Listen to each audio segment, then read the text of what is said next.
A peaceful evening in the Ozark Forest suddenly became the start of the biggest secret in the life of a Hell's Angel who just wanted to live quietly on his own land. After the earthquake, he discovered a massive tunnel hidden deep underground, and what he saw inside changed everything, shocking the whole country. Subscribe to the channel so you don't miss the story, and let me know in the comments. Where are you watching this video from? Ryder Maddox, 47 years old? A Hell's Angel living quietly on a piece of land over 40 acres right on the edge of Ozark National Forest, Arkansas. The small log house he fixed up himself, the horse barn where he took in abandoned animals, and the garage full of old Harleys made up the private world Ryder called his quiet zone. On the wooden wall, the old Hell's Angels Nomads patch still hung, not to show off the past, but as a reminder that he once belonged to the road, once had brothers, once had days when the sound of engines was his heartbeat.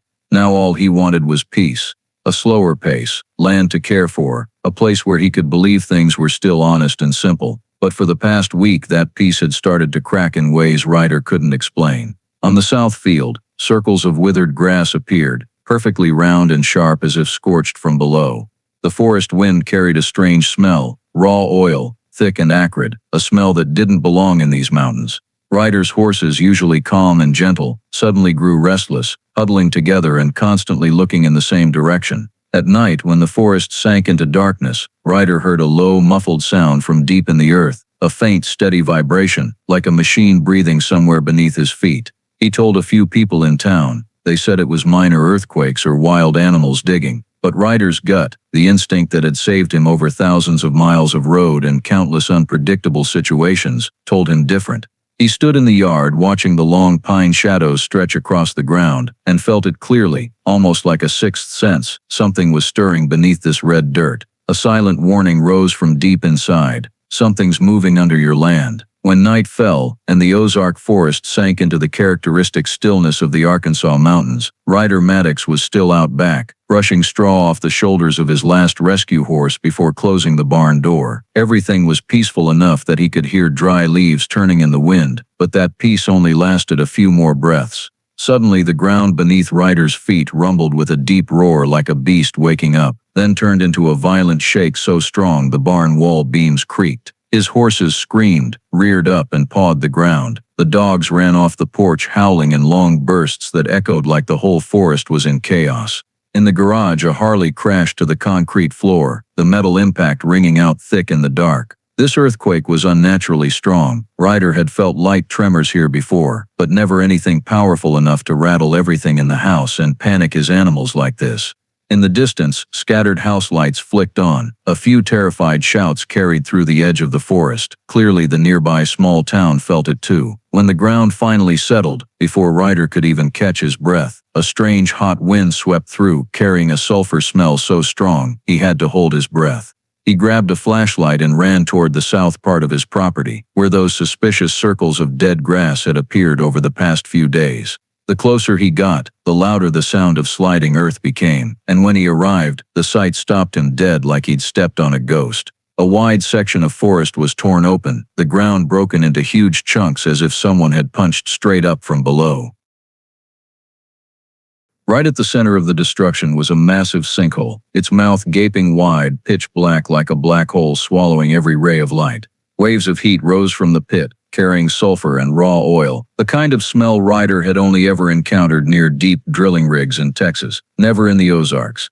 He knelt at the edge, shining the light deep down. At first it was just layers of red dirt peeled back, tree roots ripped apart, but then the beam reflected off something cold and shiny, a curved, smooth, steel gray metal surface emerging from the dirt wall like the bone of a buried giant beast. Nature couldn't make something like this. It couldn't be this deep without human hands.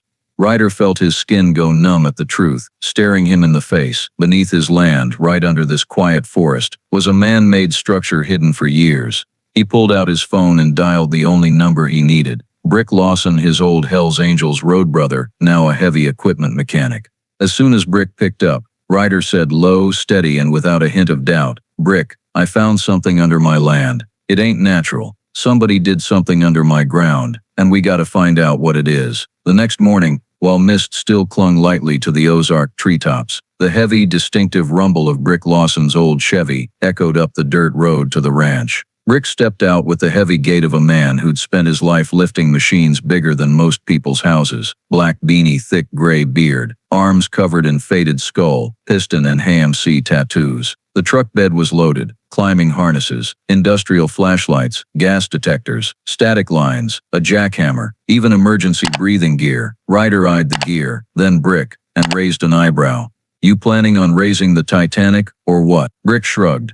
Heard your voice last night and knew it was big. Better over-prepared than short. They walked to the sinkhole's edge. Morning light revealed the full devastation from the quake, dangling tree roots, hanging from collapsed dirt walls, scattered broken rock, chunks of earth that looked yanked downward. Heat still rose in waves, like the breath of a buried monster. Ryder tied the rope to a big pine, cinched the harness tight. Brick double-checked everything, then nodded. Ryder went down first. When his boots hit the bottom, the ground was soft and hot, smelling of sulfur mixed with raw crude, the smell only people who've stood next to a working rig can recognize. Fresh oil, not old residue. Brick followed. Their flashlight beams swept the walls, and that was the moment the tunnel revealed itself clearer than ever. It wasn't a natural cave. The walls were perfectly smooth and curved, as if someone had driven a gigantic industrial drill straight through the earth. Ryder touched the surface and felt composite under a thin layer of dirt, material that didn't belong in any ancient mine. Brick knelt, peeled back a thin layer of soil, and shone his light.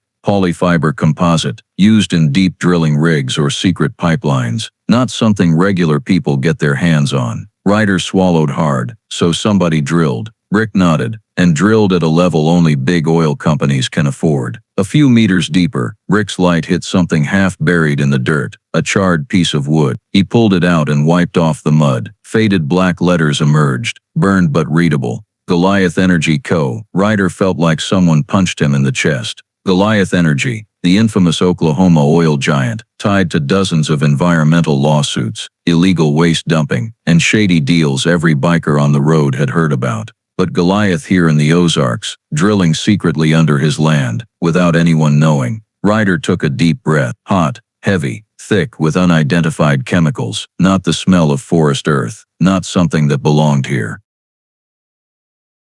Richard turned, his ear twitching. Hear that? Ryder froze. At first just a faint vibration, then a low, steady hum, coming from deep inside the tunnel. Bikers have a special feel for machine sounds. Whatever they were hearing, definitely wasn't wind. Ryder recognized it immediately. High-pressure pumps. Rick nodded. This system is live, not abandoned, not old. Meaning right under his feet, under the land his father told him to protect. Where Ryder had buried his wild biker years for a quiet life was an active, illegal oil tunnel network. Unpermitted, unreported, unknown. And worst of all, they'd been drilling deep under his land for years, and he never knew. Ryder stood silent, a long time, trying to swallow the knot in his throat. He wasn't the type to get hurt easily, but this wasn't just trespassing, this was betrayal. This land was the last promise between him and his dad. Hold it, don't let anyone take it, Ryder said quietly, voice low and serious.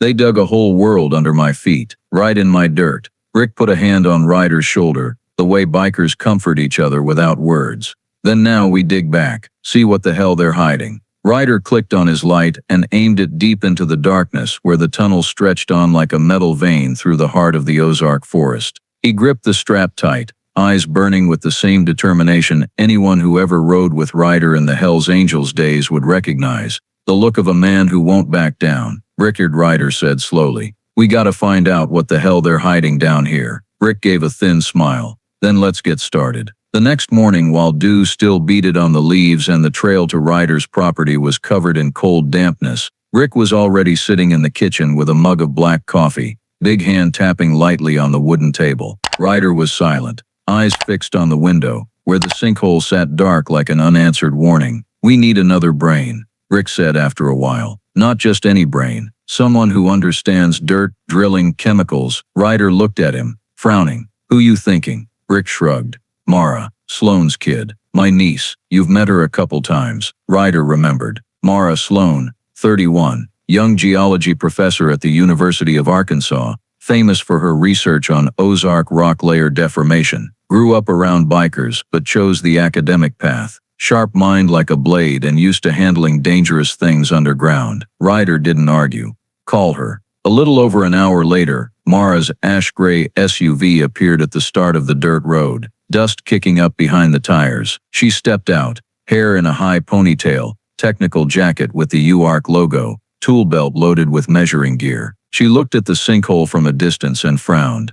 "What the hell did you two find?" Rick sighed. "See for yourself." When they reached the edge, Mara stood still a few seconds, as if listening to the ground itself. Then she slid down the rope more smoothly than either man. Her flashlight swept once and stopped on the exposed composite strips in the dirt. She touched it, then stepped back like what she'd just discovered didn't belong here. Not an old mine, not a drainage tunnel. This is industrial reinforced material. Polyfiber composite, used for deep drilling or high-pressure pipelines. Ryder and Brick exchanged glances. Mara turned on her gas detector. It beeped sharply. High hydrocarbons, traces of sulfur, possible methane mix. This wasn't made by nature. She looked straight at Ryder. "Someone's been illegally drilling under your land." Hearing it said out loud, Ryder felt his throat tighten like an invisible hand was squeezing. Mara attached more sensors, strapped on a filter mask, and signaled deeper. "I need samples from inside." They moved into the tunnel, flashlight beams bouncing off perfectly round walls that reflected light like metal coated in dirt.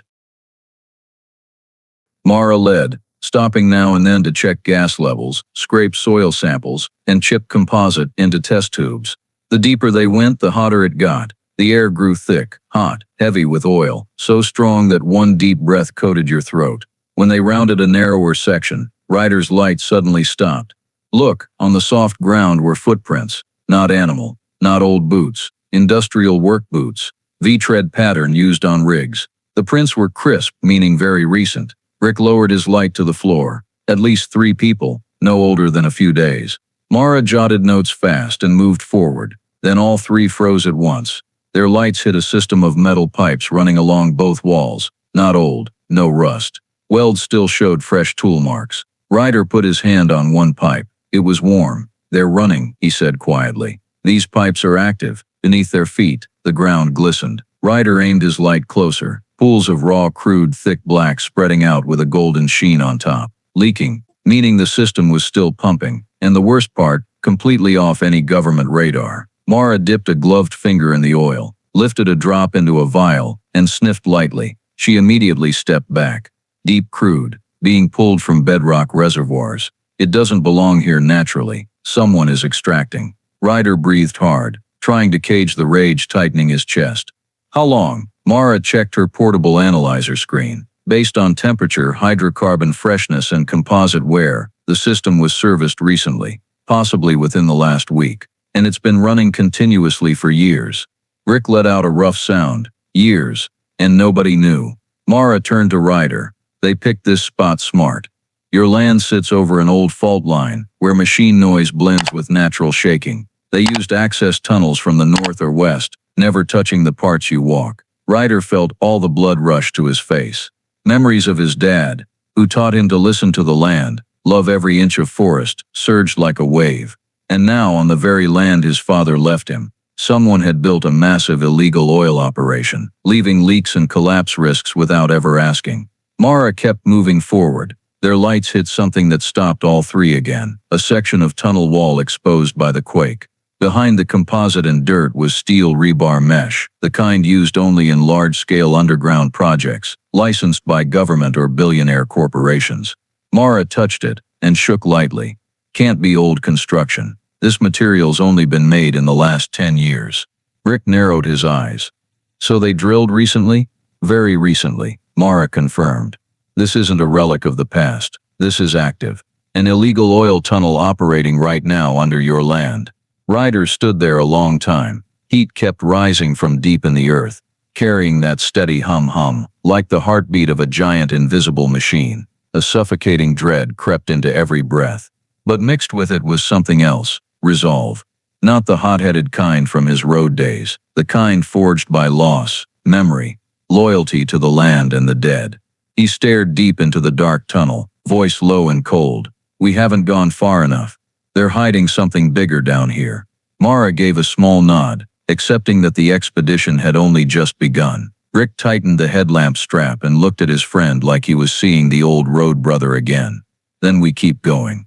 And beneath the Ozark Forest, among the smell of raw oil and the sound of running machines, their investigation, now with an expert and a clear lead, entered a truly dangerous phase.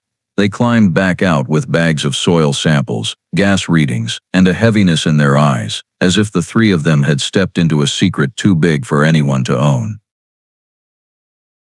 Mara walked between Ryder and Brick, still clutching the box of oil samples, occasionally glancing up at the tunnel ceiling like she was trying to hear something. But when they were about 15 meters from the sinkhole opening, the ground beneath them shuddered once deep, powerful, and sudden, like the muffled roar of a giant beast. Ryder instantly raised a hand to stop. Richard cursed short and sharp. Mara held her breath. Everything went dead silent for exactly 3 seconds. Then a massive explosion boomed from far behind them, the shockwave, shaking the entire tunnel walls and hitting their bones like a sledgehammer. Hot blast wind rushed toward them like a firestorm. Dust and debris tore through the tunnel. Ryder yelled, "Get down!" But the next explosion swallowed his voice. The ceiling behind them cracked in long lines, then collapsed in layers, huge rocks and red dirt raining down like a metal thunderstorm. Brick wrapped himself around Mara and pulled her against the wall while Ryder lunged forward looking for a stronger section. Dirt and rock poured down behind them like a landslide, dust so thick their flashlight beams turned into hazy spots. Mara coughed hard, trying to keep her mask on. Brick shielded her with his body. Ryder felt the ground shaking harder, cracking sounds racing through the tunnel like the spine of a monster breaking. He shouted, "Run, now," and yanked Brick up. They sprinted uphill, racing the thunderous collapse behind them, the sound of a tunnel being deliberately destroyed. Near the sinkhole bottom, the ground rose and fell like an underground wave. A new crack split open right behind Ryder. Dirt poured in, sealing the path they'd just taken. A blast of hot gas hit Ryder's face, making it clear intentional explosion, not natural. Brick practically lifted Mara up to the rim. Ryder climbed out last, covered in dust and shattered composite. When all three lay gasping on the surface, the sinkhole still pulsed with small aftershocks like a dying iron heart. Part of the wall had caved in, sending up clouds of black dust like smoke. Mara pulled her mask down, face pale. That explosion wasn't geological. Ryder looked at Brick. Brick didn't answer. He just stood slowly, walked to the edge, eyes cloudy with dust but sharp and terrifying. He knelt and flipped through the freshly blasted dirt. Seconds later, Brick pulled out a red piece, light, soft, like waterproof wrapping. Ryder stepped over, eyes going dark. Mara joined after a moment, leaning in close. It was a piece of industrial TNT wrapping, the kind used to bundle explosives in deep mines or large-scale rock blasting. The corner had black warning symbols and a burned but readable batch code, GEC. Mara's mouth fell open. Goliath Energy Company. Ryder felt his chest freeze, not cold, but the kind of anger so deep his body stopped shaking and just went still and hard as steel cable. They blew the tunnel. Mara said, voice small but certain. Brick tossed the wrapper to the ground, voice like grinding metal. They know we found something we weren't supposed to. Ryder stood silent a long time. Ash from the TNT wrapper floated in the wind, swirled, then fell at his boots. Far off, the pines swayed like someone was still breathing underground. Mara looked toward the forest. They didn't just erase evidence. They were ready to kill us to protect what they're doing. Brick wiped dust from his face, voice dropping low. That blast was placed perfect. Not to bring the whole thing down, just the section we walked. People who do that have experience. A lot of experience. Ryder turned back to the sinkhole, like staring at a door someone had deliberately slammed shut. He understood now that Goliath Energy wasn't just illegally drilling. They had planning, money, manpower, industrial explosives, and the balls to detonate the second someone touched their secret. Meaning they had surveillance. Meaning they knew people were inside. Meaning they were watching. Mara gripped the sample box tighter. Ryder, if they buried the whole tunnel, all we've got left is these samples and yesterday's photos. But that's not enough to charge them. Brick spoke fast. Goliath won't stop here. If they're willing to blow something on your land, he stopped. Ryder finished it, voice lower and colder than ever. They'll do a lot more. Mara looked at the two men, no longer just bikers, but two wolves attacked on their own territory. She knew there was only one path left. Go deeper, find bigger evidence, get to the root of the tunnel before Goliath erased everything. Ryder took a deep breath. The sulfur still on his gloves tightened his chest like a reminder. They had violated his father's land. They collapsed the tunnel to hide tracks. They almost killed him and the people he considered family. Ryder clenched his fists. Dirt fell like ash. "Rick," he said. "That wasn't the last explosion." Rick narrowed his eyes. "What do you mean?" Ryder stared straight down into the sinkhole, voice sharp as a well-honed biker blade. "Goliath just showed their hand. That means they're scared. And when a giant gets scared, it means there's a much bigger monster down here." Mara stood beside him and gave a tiny nod. "And we have to find it before they find us." In that moment, the whole Ozark forest went dead silent. Only the faint breathing of the ground still trembling from the blast. A strange silence, not nature's silence, but the silence of a criminal who just ran. Ryder looked at Brick and Mara, and his eyes were no longer those of a man who just wanted peace. They were the eyes of a man who had decided this wasn't an investigation anymore. This was self-defense. This was taking back what was stolen. The night after the explosion, when the night wind carried the smell of pine resin and lingering dust from the sinkhole's mouth, Ryder sat alone on the wooden porch steps in front of his cabin, his Harley silent in the garage like a beast listening. He didn't sleep. None of them slept.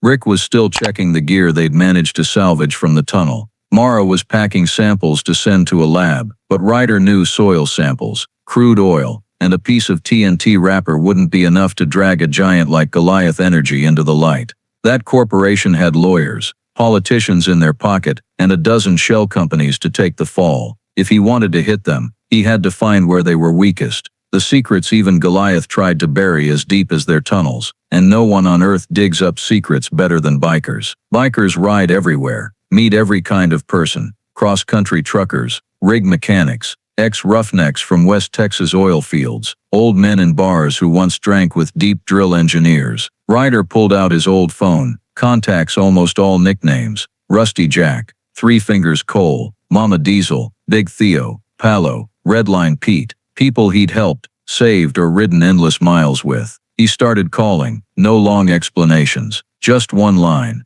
"I need everything you ever heard about Goliath Energy, anything, from anyone." And the biker network, what cops, officials, and corporations usually see as chaos and disorganization, started running smoother than any professional spy ring. Truckers sent photos of unmarked black containers running at night in Oklahoma. A mechanic in Tulsa said a few months back he fixed pumps for a secret crew that paid cash only, no invoices. A South Texas biker once got hired to haul weird drilling gear into the Ozarks, but didn't think twice at the time. A long-haul driver swore he'd seen Goliath trucks turn off onto forest roads that weren't on any map. Ryder listened, took notes, connected the dots.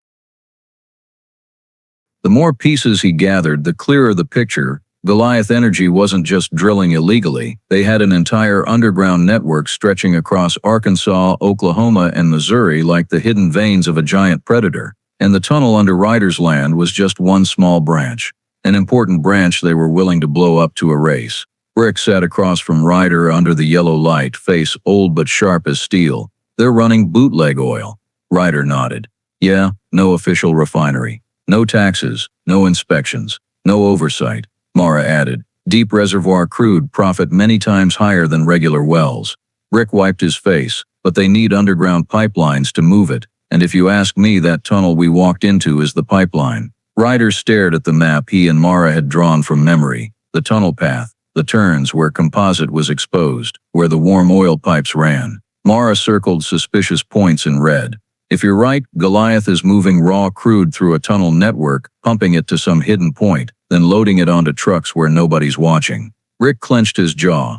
"They didn't pick your land by accident, Ryder." Mara nodded.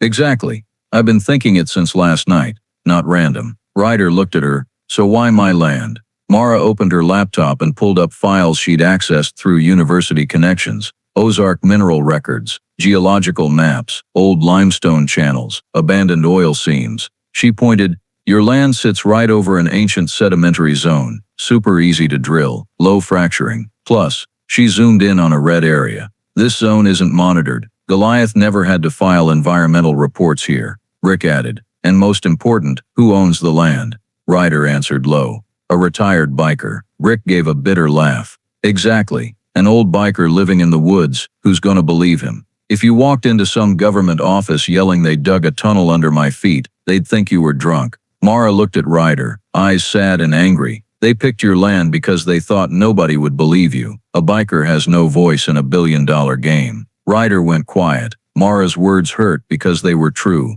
Bikers are always seen through a warped lens. Wild, dangerous, outsiders. But these people don't know bikers keep their word, live real. And when someone steps on their land, it stops being civil. It becomes war. From the info rolling in, Ryder started tracing the shell companies Goliath used. A chain of meaningless names: Midland Surveyor LLC, Deep Shaft Logistics, Blue River Earthworks, Frontline Supplies, all registered to P.O. boxes. No employees, no phones, no websites. But every name tied to a piece of equipment found in the tunnel, an invoice a trucker photographed, a container at a pumping point. Goliath had built a whole army of zombie corporations to fool the government, and they chose Ryder, an outsider society already labeled trouble, as their final shield. They thought you'd stay quiet, Brick said, voice still raspy from blast dust. Mara gave a thin, bitter smile. Not just quiet. They figured if something happened to you, nobody would ask questions. Ryder looked out at the dark sinkhole on the edge of the forest. Wind hissed through the pines, carrying a faint sulfur smell from below. He felt it clearer than ever. Goliath hadn't just dug tunnels, they'd dug straight into his family's legacy. And what they never counted on was something every biker understands. When you hit what a man loves, he hits back with everything he's got left. Ryder stood up and set the phone on the table. Brick, he said slowly, round up the brothers, not to fight, to know what's going on. Brick nodded instantly. Bikers don't like politics, complicated laws or corporations, but they trust Ryder. That night, Harleys roared through the Ozark Forest, headlights cutting yellow beams through the trees. Men who'd ridden thousands of miles with Ryder sat around the wooden table behind the cabin. Ryder told them everything: the tunnel, the crude, the TNT, Goliath. Nobody interrupted. Nobody smirked. Nobody doubted. Because bikers know when one of them says someone tried to bury us, it's not a metaphor. One spoke softly. Goliath picked the wrong guy to fuck with. Another clenched a fist. If they want to hide a tunnel, I want to know what they're hiding deepest. Ryder looked at the group. They think nobody believes a biker. Then we'll make the whole world listen. In that moment, the wind in the forest stopped. The air was so still Ryder could hear his own heartbeat. And he knew the fight against Goliath energy had just entered its most dangerous phase. The part the tunnel diggers never wanted exposed. But for the first time since the sinkhole appeared, Ryder felt something besides rage. Hope. Because this time, he wasn't fighting alone. Ryder Maddox wasn't the type to scare easy, but that morning as he tightened his respirator straps and double-checked his harness, something restless sat in his chest. Not fear, but the feeling he was about to touch a secret even the earth wanted to keep hidden. Brick stood beside him, with a 4K anti-shake camera, high-power flashlights, and a multi-tool on his belt. Mara showed up last, wearing a thermal camera and gas analysis kit, eyes more serious than Ryder had ever seen. The three of them barely spoke. They'd said everything the night before. Today wasn't just investigation. Today they were going more than 2 miles underground, past the collapsed section, past where Goliath thought they'd buried every trace. When they reached the sinkhole, Ryder paused a few seconds. The mouth looked different now, darker, deeper, as if Goliath's blast had opened new cracks pulling downward, turning the void below into a wider man-made cavern. Mara put on her mask and tested the filter. Toxic gas levels are up. We go down fast, but mask stays on. No exceptions. Rick yanked the rope, tied it tight to a big pine. Ryder went down first. This time the bottom was hotter, heat rising like the breath of a monster about to surface. Dirt walls crumbled in small chunks, exposing more composite streaks, like the skin of a giant machine having its camouflage peeled off. Rick followed, then Mara. Without a word they clicked on flashlights and turned toward the tunnel, the part blocked by yesterday's blast. The collapsed section was now just loose dirt and blown-out composite shards. Ryder crawled through a narrow gap, soil rattling down his back. Inside, the tunnel crisscrossed with cracks, still stretched into darkness like an unhealed wound. They walked a few hundred yards, relying almost entirely on flashlight beams cutting through fine dust. Then the air around them changed, from thick sulfur to raw crude so strong they felt it coating their skin like greasy film. A faint breeze blew from ahead, wind that shouldn't exist in a natural tunnel. Ryder stopped, fans up ahead. Mara nodded. Flashlight beams, reflecting off her mask lenses into two bright dots. Means there's a room, or a control station. Rick signaled to start the 4K camera. They all switched to absolute silence, and then they saw it. A pale, hazy white-blue glow like industrial lighting mixed with dust ahead. Not flashlight glow, man-made light. They moved forward a few steps, and the dirt wall suddenly turned to gray metal. A sliding door, damaged by the blast off its track, revealed a space inside. And when they stepped in, all three held their breath. Before them was a temporary control room. Small but fully functional like an underground oil processing station. High-pressure oil pumps still running. Bodies vibrating slightly, emitting a deep, steady hum like the heartbeat of an industrial beast. Rows of pressure valves lined up, each stamped with brand new serial numbers. No rust. Black long-haul crude barrels lined the metal wall, every one with fresh oil streaks. And on the big central control panel, LED lights blinked steadily, showing pressure, flow rate, everything running stable. Ryder stepped closer, blew dust off the panel, and there it was. A red swirling G like a drill bit. Under the logo, Goliath Energy Co. Ryder's hand shook for a second. Not from fear but from rage, like a boulder dropping on his chest. Undeniable proof. Goliath wasn't just illegally drilling under his land. They'd built a full control station inside the mountain, operating openly as if the ground belonged to them. Mara moved to the barrels, dipped a test strip. Color changed instantly. Deep reservoir crude.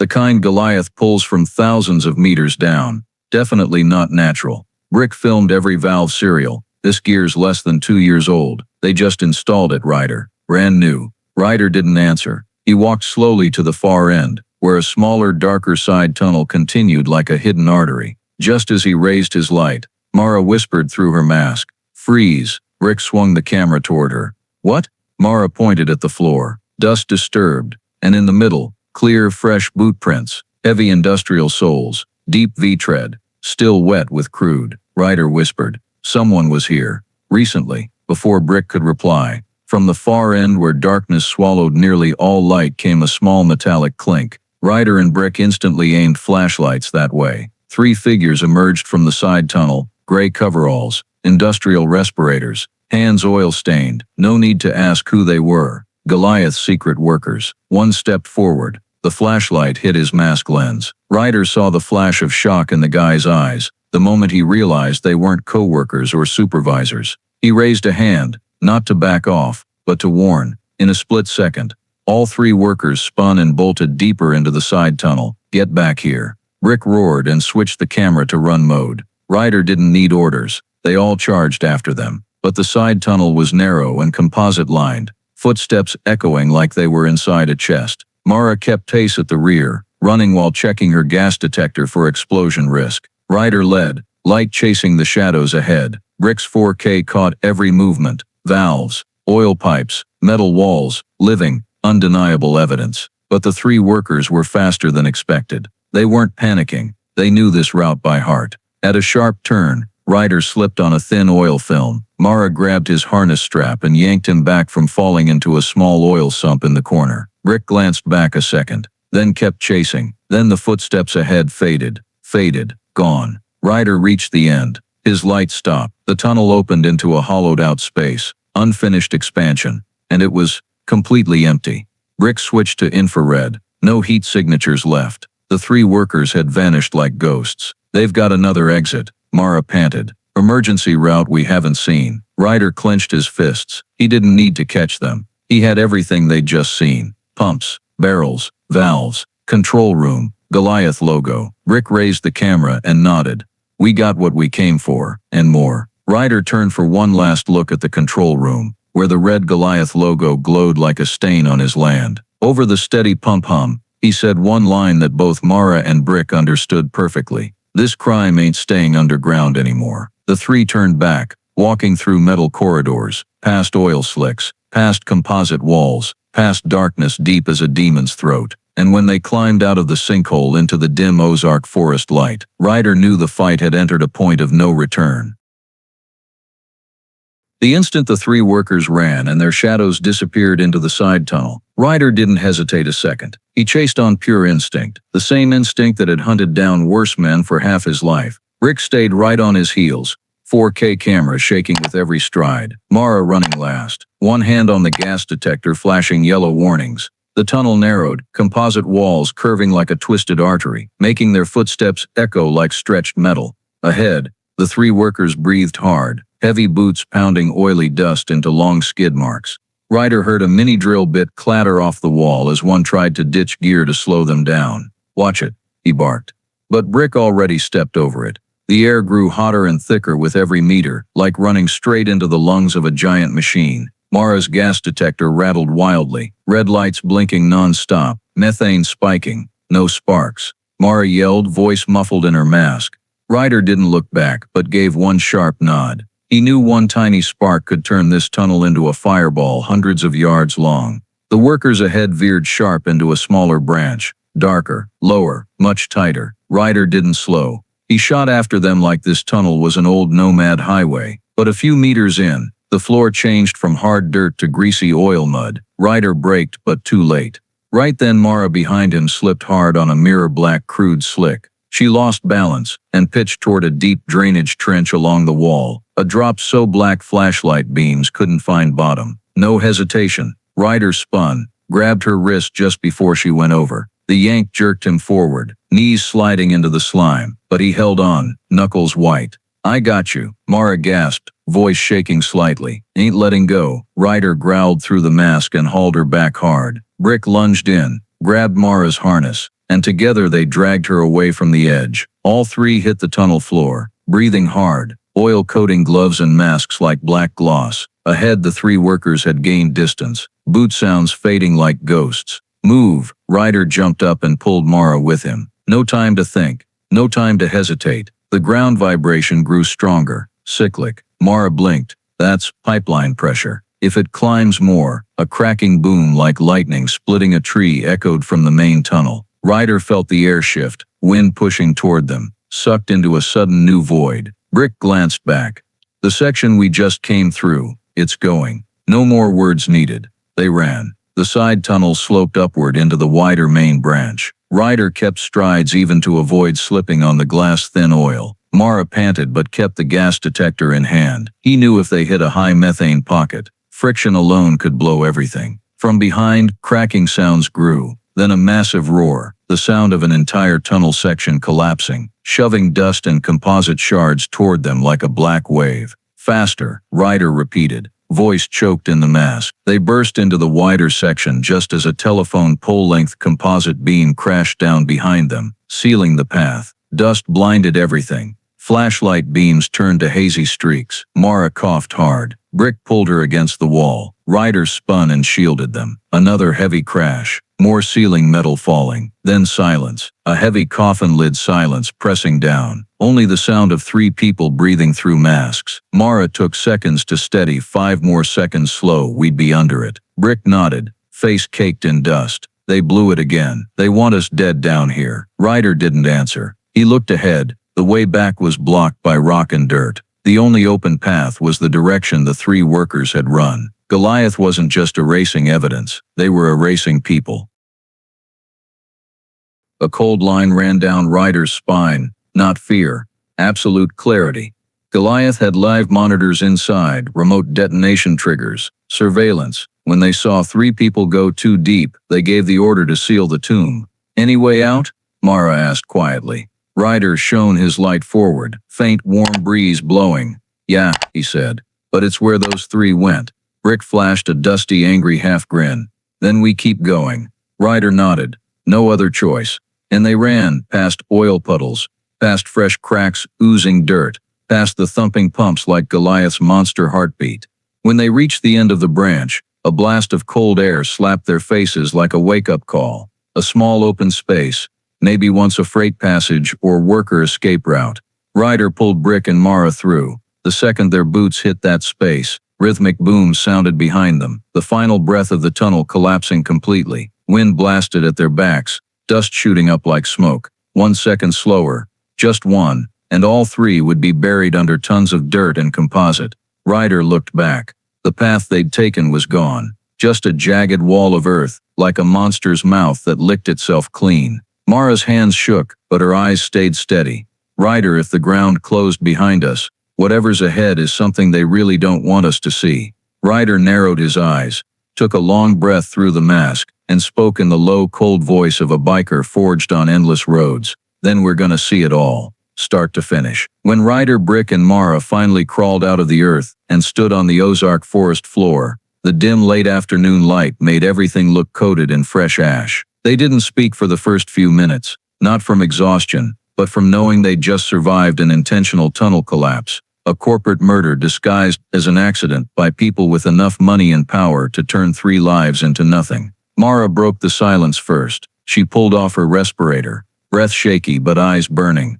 We've got everything: pump cereals, crude barrels, worker boot prints, Goliath logo, full control room video. Ryder, if we don't get this out now, they'll blow up half of Arkansas to cover it. Ryder didn't answer right away. He walked straight into the log cabin, opened his old laptop, and plugged in Brick's 4K memory card. The screen lit up with frames any environmental expert would recognize: unregistered crude barrels, high-pressure lines, underground industrial fans, and the big red G of Goliath Energy, glowing like a crime signature. No editing, no staging, raw, real, complete. Ryder picked 3 destinations: EPA Region 6, covering Arkansas, Oklahoma, Texas, a well-known investigative reporter at the Dallas Morning News, and an anonymous backup server. He uploaded the entire video with a short message: "If I disappear, start here." When he hit send, Ryder leaned back, closed his eyes for 1 second. He knew Goliath would lose their minds. He also knew he'd just crossed the point of no return. But when he opened his eyes, the first thing he did wasn't hide. It was call the brothers. Brick put a hand on his shoulder before he dialed. "You sure? Once you call, they'll all come." Ryder looked at him with eyes that held no doubt. "Brick, they almost killed you. Almost killed Mara. Dug under my land. This ain't personal anymore. This is family." Brick gave a half smile, nodded, and pulled out his own phone to make another call. No one needed more words. Ryder dialed the numbers he'd known by heart his whole life. Nearby chapters: Northwest Arkansas, Fort Smith, Joplin, Tulsa, Lake of the Ozarks. No convincing, no begging, no long explanations. Just 3 sentences. "I need my brothers. Ozark Forest. Urgent." And the thing only bikers have, the brotherhood that crosses every distance, started moving. Less than an hour later, Ryder heard the first sound, a Harley V-twin growl far off, growing louder, echoing through the pines like metal thunder. 1 bike, then 3, then 7. By sunset, the ground shook under the roar of more than 40 Harleys, from 3 states, headlights in long lines, turning the dirt path to the cabin gold. Men with AMC patches on their backs, gray hair, long beards, tattoos mapping decades on the road. They came not to fight. They came to stand with Ryder like they had on highways years ago. Brick stood in the yard watching the convoy roll in and gave a quiet laugh. Goliath wanted to bury us. They woke up a whole chapter instead. Mara stepped out the door and froze for a few seconds at the sight she'd only seen at old memorial runs. Bikers lined up, no shouting, no threats, just silent like a wall of steel. Ryder walked onto the porch and spoke loud enough for everyone to hear. "Goliath Energy dug tunnels under my land. They blew the tunnel when they knew we found it. They tried to kill us to hide their crime. No loud reactions, no oaths. Bikers don't need word." They looked at Ryder with the eyes of men who know exactly what betrayal feels like, what losing land and family feels like. A big man with a Fort Smith patch stepped forward. "What do you need, Ryder?" Ryder pointed at the sinkhole. "Guard this land. Anyone from Goliath shows up, hold them. No fighting, no threats. Just don't let them destroy evidence again." The answer wasn't words. It was the simultaneous kickdown of 40-plus kickstands, then figures spreading out into a protective arc around the property, a living fence. And exactly as Ryder predicted, 1 hour later, as the video he sent started moving through EPA internal networks, the Texas reporter called back non-stop, and the anonymous server copy got downloaded hundreds of times. Media arrived. First a local station SUV, then 2 more, then a crew from Little Rock, then a small team from Oklahoma City. They set up cameras, lights, but when they saw the wall of bikers, many hesitated. Nobody knew what was happening. A female reporter asked, Are you guys blockading the area? Is this state land or private? One biker answered, "This is Ryder Maddox's land, and this is Goliath Energy's crime." But media always distrusts bikers. Big outlets ran first lines. Hell's Angels gather unusually in Ozarks. Possible environmental incident link. One rumor became 10. 10 became 100. By full dark, camera lights turned the forest into a bright excavation site. Ryder opened his laptop, checked email, and right then notifications popped. EPA Region 6 opened the file. Then Dallas Morning News opened the file. Then Fox 23. Then dozens more. 5 minutes, then a shout from the reporters. They were getting calls from their newsrooms. One yelled, "Videos verified. It's real evidence." And the whole place exploded like it caught fire. Reporters ran forward, mics out, questions flying. "Did you shoot this video? Do you know this is an illegal interstate tunnel? How did you discover it?" Ryder said one clear sentence, "No shrinking, no hiding. A Hell's Angel found a secret oil tunnel under his own land, and Goliath Energy tried to kill us to cover it up." Seconds later, that quote hit news sites. Half an hour later it was on aggregators. 1 hour later it was trending on Twitter X. By midnight the headline was spreading across America. A Hell's Angel uncovered a hidden oil tunnel beneath U.S. forest land. That night, with the Ozark forest lit by camera lights and rumbling under dozens of Harleys, Ryder Maddox stood inside the biker ark, a man society had always seen as an outsider, but for the first time, his voice made the entire country stop and listen. Less than 12 hours after the headline, a Hell's Angel uncovered a hidden oil tunnel beneath U.S. forest land. Blanketed social media, the entire Ozark forest turned into the nerve center of the biggest investigation Arkansas had seen in nearly 2 decades. Ryder Maddox stood beside the dew-soaked pines, watching the once deserted dirt road to his place become a parade route where, every few minutes, another convoy of government vehicles rolled in. First came EPA Region 6 in white SUVs with antennas like lightning rods, then U.S. Marshals with lights flashing but no sirens. When the last unmarked black Suburban bearing FBI plates appeared, the forest wind seemed to shift direction, carrying a chill that felt like the opening of a new chapter none of them could predict. Dark-jacketed FBI agents stepped out with a seriousness that made even the biggest bikers move aside. EPA set up mobile tents, fired up portable analyzers, strung caution tape around the sinkhole, and immediately started taking gas readings. One EPA engineer leaned over the rim and looked straight at Mara. "You're the one who pulled samples from the tunnel?" "That's right. This gas mix. Goliath drilled this deep?" "You haven't seen anything yet," Mara replied, slipping on fresh gloves and leading them toward the collapsed section. Ryder and Brick stood outside the tape, watching every professional face as the awful truth beneath their feet sank in. When EPA fired up the ground-penetrating radar, the screen lit up with black winding veins snaking through the forest like tangled arteries. A technician froze, eyes wide. "Jesus, this isn't just one tunnel, it's an entire network." Ryder raised an eyebrow. "How far?" The tech glanced at the screen, voice trembling slightly. "At least 20, no, maybe 30 miles. It crosses into Oklahoma." Rick let out a low curse. Mara drew a sharp breath. They built an underground transit line. An FBI agent walked over, sunglasses on, tablet in hand. "Mr. Maddox, you're the original discoverer?" Ryder nodded. The agent made notes, paused a few seconds, then said, "You understand what you found isn't just a state violation. It's massive federal crime. We need you as the primary witness in this case." Ryder was quiet for a moment. He glanced at Brick, who gave a small nod reminding him there was no turning back. "Fine," he said. "I'll tell everything I know." The FBI started from the outside forest edges where Ryder had once seen strange tire tracks, patches of ground the secret crews might have used as secondary exits. U.S. Marshals sealed every access road and set up armed checkpoints. Media was pushed back 300 yards and could only film from beyond the biker line. And those bikers, more than 40 strong, stood shoulder to shoulder like a steel wall, causing no trouble, making no threats, just silent, their eyes daring any stranger to try crossing. When the third wave of FBI vehicles arrived, a young agent ran up to his commander. "We just searched a warehouse in Tulsa, found shipping records that matched the routes the truckers gave us." Ryder heard it, said nothing, but his heart beat faster. The rope of truth was being pulled inch by inch out of the dark. From a distance, a female agent approached Mara.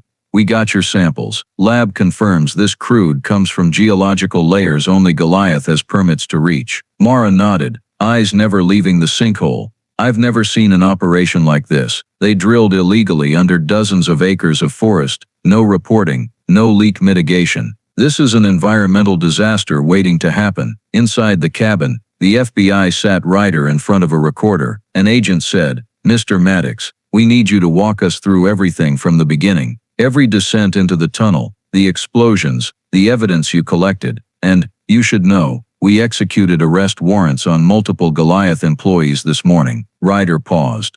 "How many?" 14, including 3 senior engineers and 4 operators. Ryder thought of the 3 workers who'd run in the tunnel, their boot falls, their panicked breathing. Those 3 who were working underground, are they among them? Yes, their names match shift rosters, but they had 0 permits for subsurface work. They've been transferred to U.S. Marshals. Mara snorted when she heard. Of course, Goliath will throw them under the bus. The executives are the ones pulling strings. And just as she predicted, hours later word came from Little Rock. Goliath's headquarters raided by the FBI, hard drives seized, entire internal email systems sealed. Meanwhile, another GPR team arrived and mapped the tunnels in greater detail. What they found made even the veterans step back. The network wasn't just oil pipelines, it had side branches, technical hatches, pressure chambers, and camouflaged emergency exits. Rick looked up at Ryder. "They built a whole damn underground city on your land." Ryder didn't answer. But in the depths of his eyes a steel-hard light flashed, not rage, but certainty. The truth was now too big to bury again. An FBI agent walked over and handed Ryder a temporary badge. "Mr. Maddox, you're officially the primary witness. No one approaches you without going through us. You'll have 24-hour protection." Ryder gave a small laugh and shook his head. "If you want to protect me, stand behind those bikers out there. They do it better than anyone." The agent glanced outside, more than 40 leather-clad men with red and white patches standing like statues, and couldn't argue.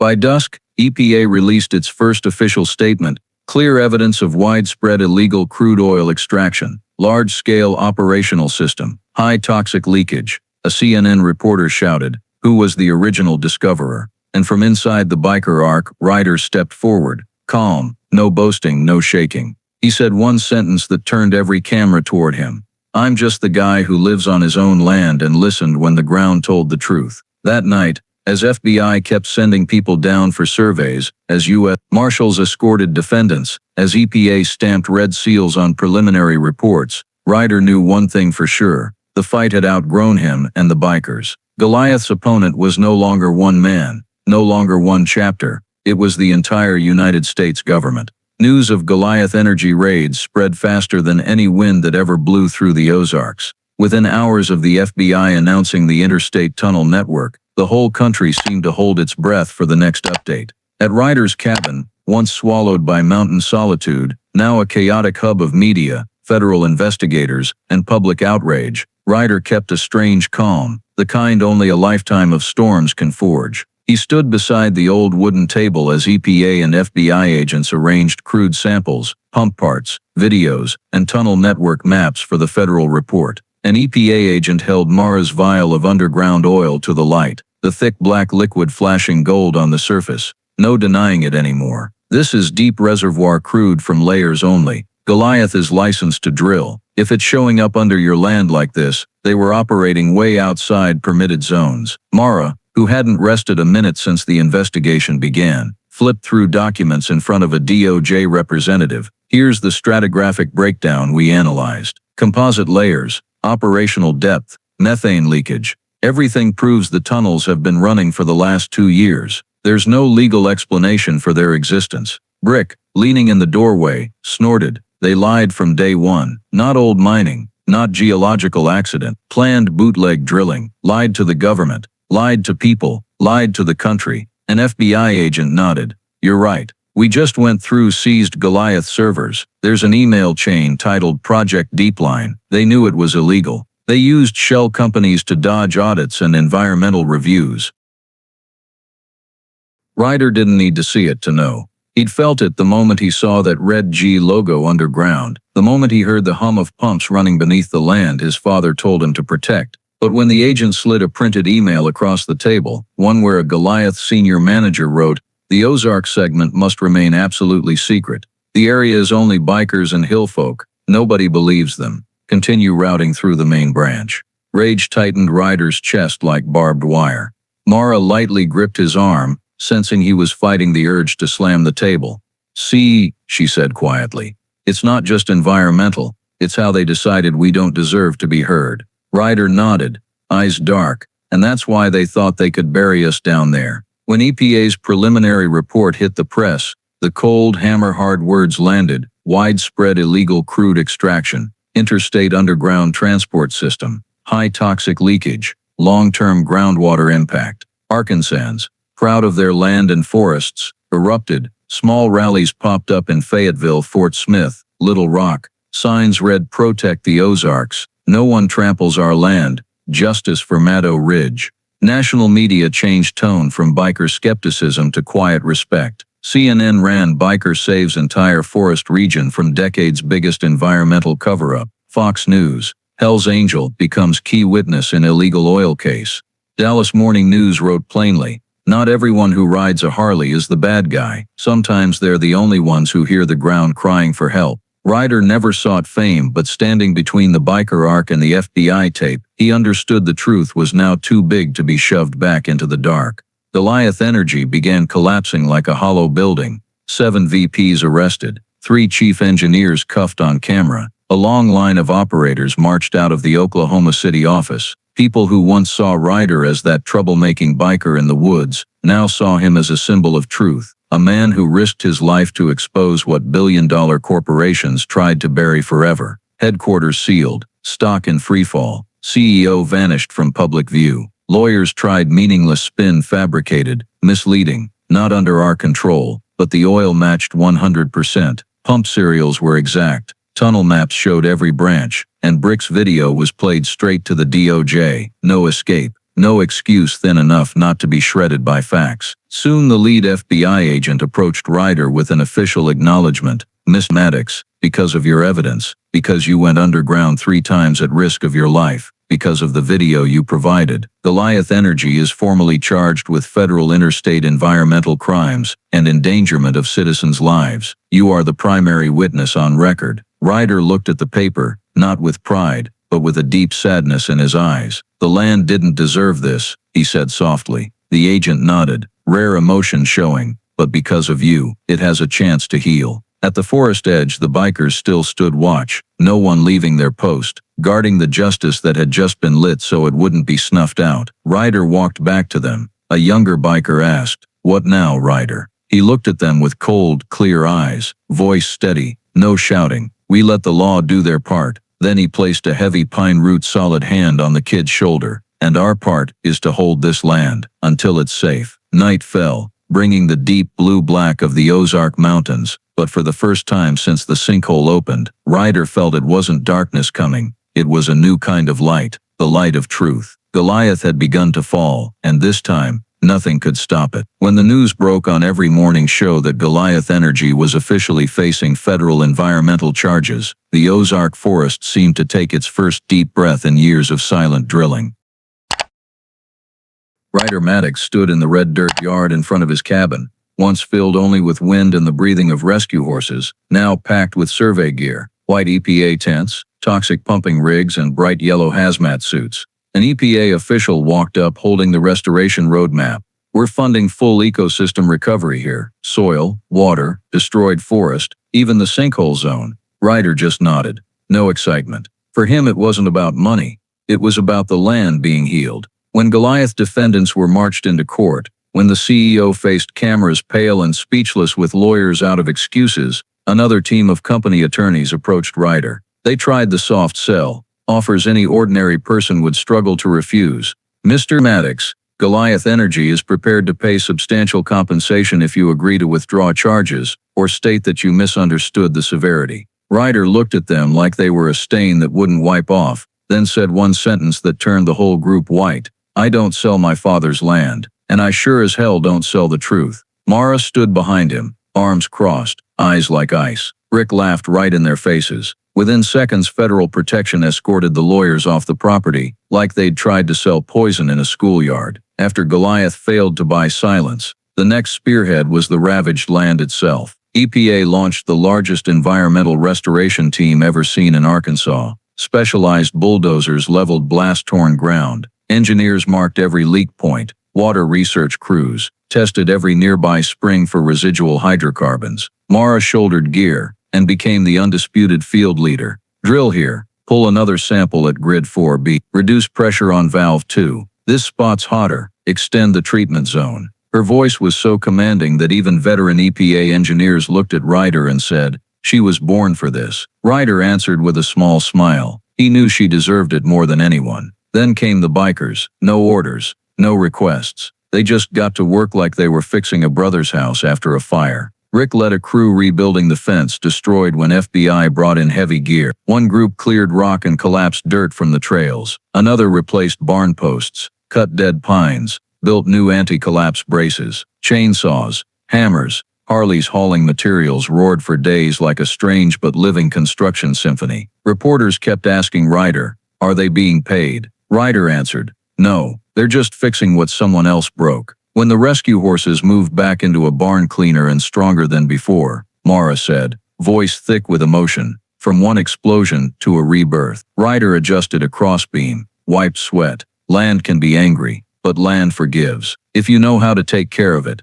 Local folks who once eyed bikers warily now brought pies, water, home-cooked meals to the restoration crews. An old lady told Ryder, "My son used to think bikers were trouble. But you, son, you're why we still have a forest." Ryder didn't want praise, but he couldn't deny his chest warmed for a few seconds. Warmed the way soil warms after rain. 2 weeks later, most oil slicks were vacuumed out. Contaminated soil replaced with clean fill. Saplings planted along the old sinkhole rim. Mara stood on the freshly graded hill in protective gear, clipboard in hand. At this rate, 1 year from now this place will be back. Ryder looked at the forest, eyes narrowed in the late sun. Not back, better. And the word spread across the state. People started seeing bikers differently. No longer outlaws on the fringe. No longer loud Harley riders. Nobody wanted around. They were the ones who saved the land. Exposed a secret tunnel the government never found. An Arkansas Democrat Gazette piece read,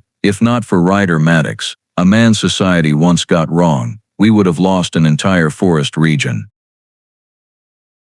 Ryder read it, set it down, walked outside where Brick was sawing new fence boards. "What do they say?" Brick asked without looking up. Ryder smiled faintly, "Says we're heroes." Brick paused, glanced over. "Heroes my ass. We just did the decent thing." Ryder nodded.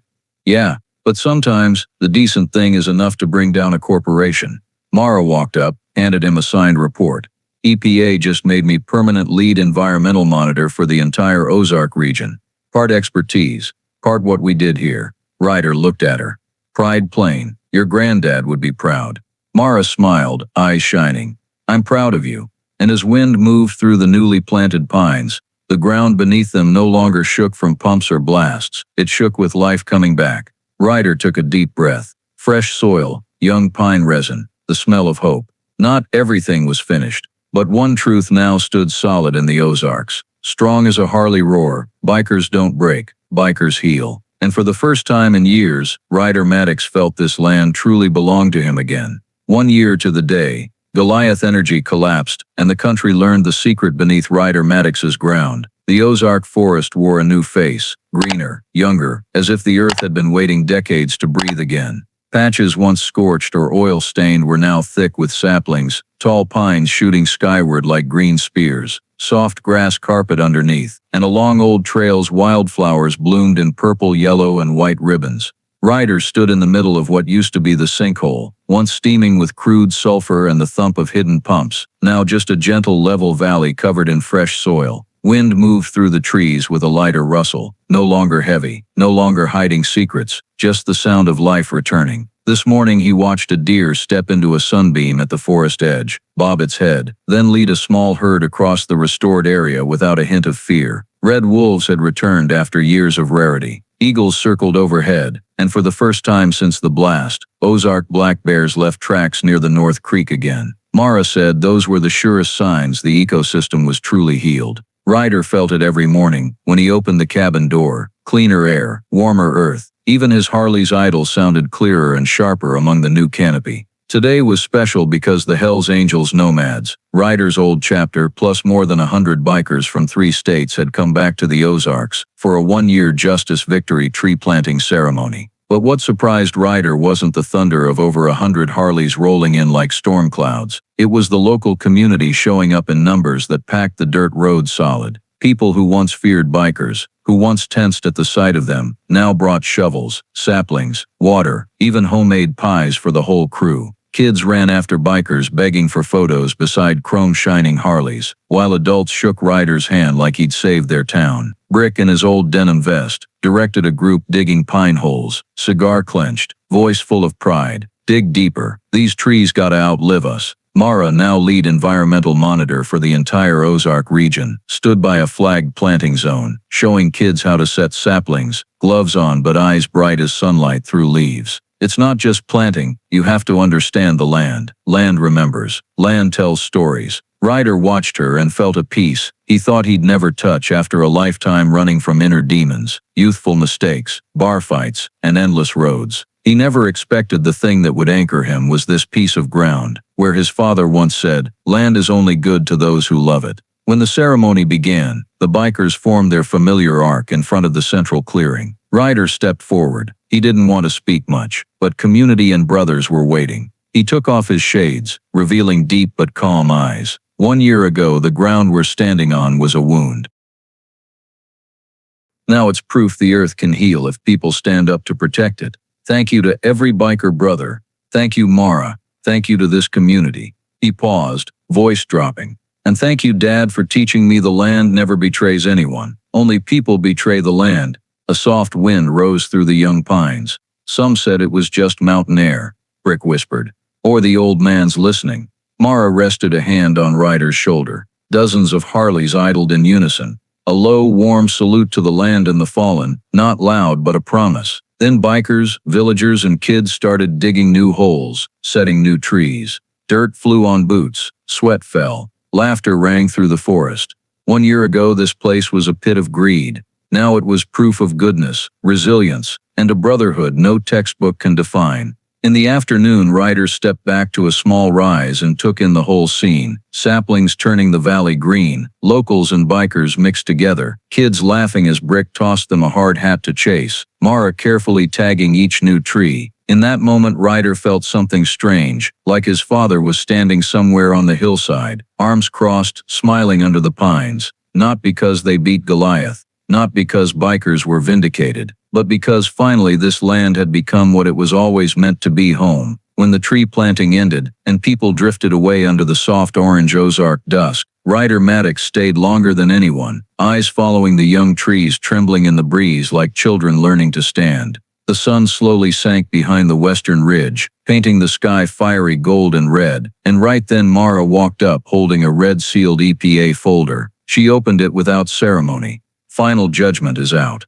Goliath Energy fined $380 million, stripped of all drilling permits for the next 20 years, and ordered to restore every forest and aquifer they destroyed. She turned to the last page, eyes shining with rare justice. Your name is listed as the primary witness, the man who started it all. Ryder was quiet, not from pride, but because an invisible knot in his chest finally came undone. Everything was back where it belonged. Justice isn't loud, but it echoes like an engine on a mountain pass. Brick showed up right after, denim vest slung over his shoulder, cigar glowing in the fading light. He walked up without many words, pulled a red bandana from his pocket, old cloth, washed clean, neatly folded, and handed it to Ryder. Red is the color of those who keep their word. You kept your word to your dad, to the land, to the brothers. This belongs to you. Ryder took the bandana, and something sank in his chest, not cheap emotion, but the weight of Brick's words hitting exactly where he'd hidden it for a year. The fear he'd lost what his father taught him, the fear he was no longer worthy of the old patch in the garage. He tied the bandana to his Harley's handlebars, not tight like a new oath. Right then the rumble of dozens of Harleys rose along the red dirt road. The Nomads slowly formed a long line, engines rumbling low and heavy like a heartbeat. Then the whole pack rolled past Ryder's cabin. No shouting, no waving, no need for words. The sound itself was the salute, the thanks, the acknowledgement that this land had been betrayed but never forgotten. They rode slow like a ritual, sunset flashing off chrome, turning the road into a river of red metal. Wind carried leather, gasoline, young pine resin, and fresh earth, all blending into music only bikers understand. Mara stood beside Ryder, listening to the sounds sink into the ground. Hear that? It's like the land answering them. Ryder nodded slightly. He walked a few steps to the edge of the little valley where the old sinkhole had once gaped like a wound. Now it was just level ground, tender green shoots pushing up, fragile but alive. He knelt, touched the soil, felt natural warmth instead of toxic heat. The earth trembled faintly under his fingers. Not from machines, but from life moving through it, Ryder whispered, voice low like he was speaking to his father, to the forest, to himself. Land doesn't lie, and bikers don't turn their backs on the truth. He stood, adjusted the red bandana on the bars, and kicked the starter. His Harley roared like thunder, the kind that makes people feel safe, not scared. Mara climbed on behind Brick. The two of them joined the waiting line of Harleys. Ryder took one last look at the land that had fought beside him, torn open, poisoned, buried in darkness, yet now standing tall like the man himself after all the long years. Dusk swallowed their shadows as the pack rolled down the forest road, engines blending into one long, warm, powerful note, not just the sound of Harleys but of family. And in that sound Ryder knew one certain thing. Victory wasn't in bringing down Goliath. It was in the land breathing again, and bikers keeping their word. He twisted the throttle, fell into line, and the Ozark Forest sent them off with a gentle wind, like a blessing for those who deliver justice on two steel wheels and a heart that never bows.